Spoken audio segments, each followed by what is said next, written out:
Only a small percentage of Navy recruits make it to SEAL training. Only a fraction of those who make it to training are able to finish it. Patrick Bisher is one of the few deemed physically and mentally tough enough to earn his trident. Not bad for a guy whom doctors said would never be able to walk. Patrick Bisher was born with a severe bone disease and spent a portion of his childhood in leg braces. When doctors said he would never walk again, Patrick proved them wrong. That same determination carried him through the grueling Navy SEAL Buds training in 2006. But a parachute accident nearly crippled him, leaving Patrick's career in jeopardy. In his book, No Surrender, Patrick shares why he never gave up, even in his darkest hour, and offers life lessons to help those fighting battles of their own. Well, Patrick Bisher is here with us now, and we welcome you to the 700 Club. Thank you for having me. You were the kind of kid, I'm not going to lie, as the mother, I'm reading that book going, holy cow, you have to tie this guy down. Yeah. You were into stuff from the time you were little, really. There was something in you that just made you want to do the daring and the dangerous. Yeah. At what point, then, did you find out that you had this issue with your hips, with your bones, because you didn't know it for a while? Right, and I didn't have it. I didn't develop it until I was about 9 years old. And then that's when my parents noticed that I was limping along and trying to be normal. Yeah, and I mean, even then it was a while before doctors figured out what to do about it. I mean, that must have been very frustrating to you as a 9-year-old who had this inner thing that just wanted to jump off of tall buildings. Right. What was that like for you? Because you had leg braces. I mean, it changed everything in your life as they started to treat you. It did. So I didn't know what I had until the doctors told me, but I had so much pain, and it was so difficult to try to do all the things that I used to be able to do, and to just be told that you can't do them anymore. Yeah. It's tough for a kid, you know. Well, and it wasn't just not being able to do the things you'd always done. I mean, the treatments just seemed never ending. It was like one thing on top of another, and then you'd get to the end of a procedure or a surgery and they'd say, well, it didn't really go as well as we thought it was going to. I mean, how did you handle that as a kid, and how did your parents help you move through that? I just tried to stay positive. I really tried to focus on the shortest goal possible that I could try to reach. And you know, if you let negativity into your mind and into your heart, then that's all that will come out. So I was blessed to have parents that, told me that I could do things instead of limiting me and telling me that I shouldn't try. Well, the other aspect of that, of course, is your peers. I mean, a lot was impacted by the braces that you had to wear were heavy and encumbering, and going to school had to be just as painful as the disease itself. How did you handle how kids responded to it? It's tough because kids aren't politically correct. Heck no. so kids tell the truth, and often at times it hurts. And so being made fun of and being bullied as a kid really hardened me and hardened my spirit. And so that helped me later on in life.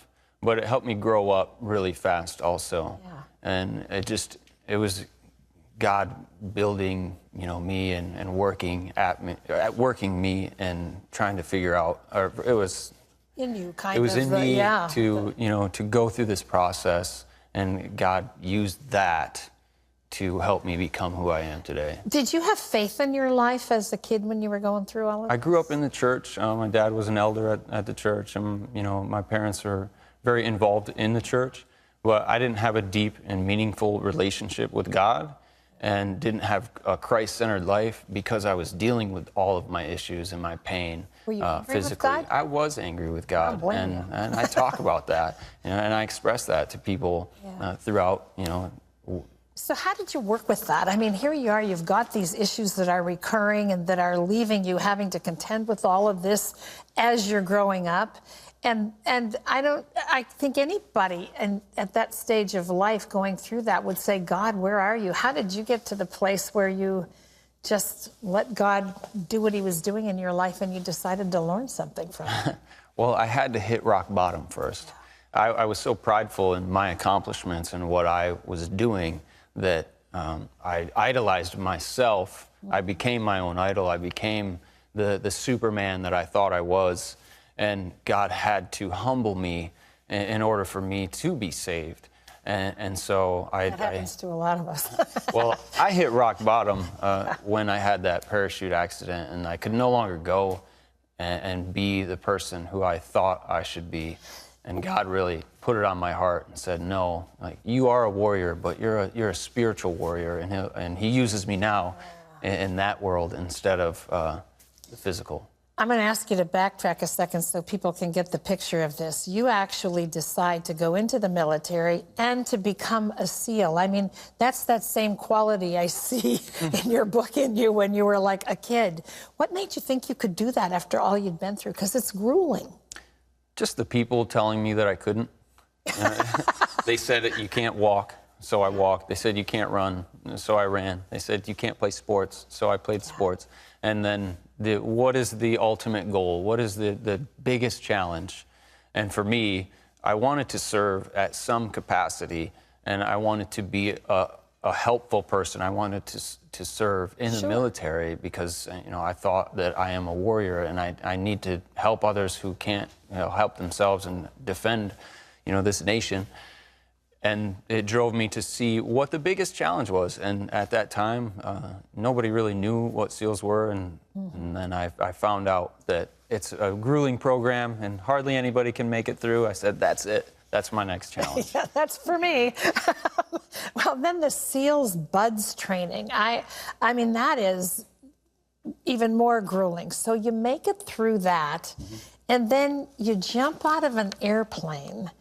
Parachute out of an airplane. Right. He didn't just jump, he parachuted out of the airplane. But you had an accident that put an end to everything that you had worked for. I mean, first of all, you could have died, but second, sometimes it's almost harder to live and have to contend with the aftermath of that. How did you handle that? Well, the injury was something that I thought that I could overcome because I had already overcame so many other obstacles. And that was finally the one that limited me. I could not even walk. Even you. Right. My hip actually had locked up and I had to push it with my arms and just for it to move. And you know, that was very traumatic, you know, very hard to overcome. But you walked out here today for this Yes, interview, and you've written a book called No Surrender, Faith, Family, and Finding Your Way. What do you want the takeaway of those who read your book to be?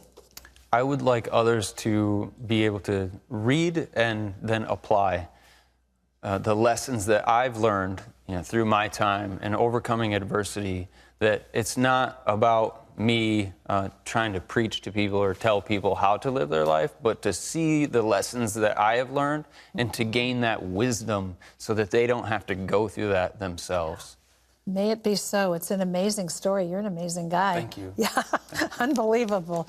You can get even more of Patrick Bisher's story in his book. It's called No Surrender, Faith, Family, and Finding Your Way. It's available nationwide where books are sold. Thank you for being with us. Thank you so much. What an amazing story.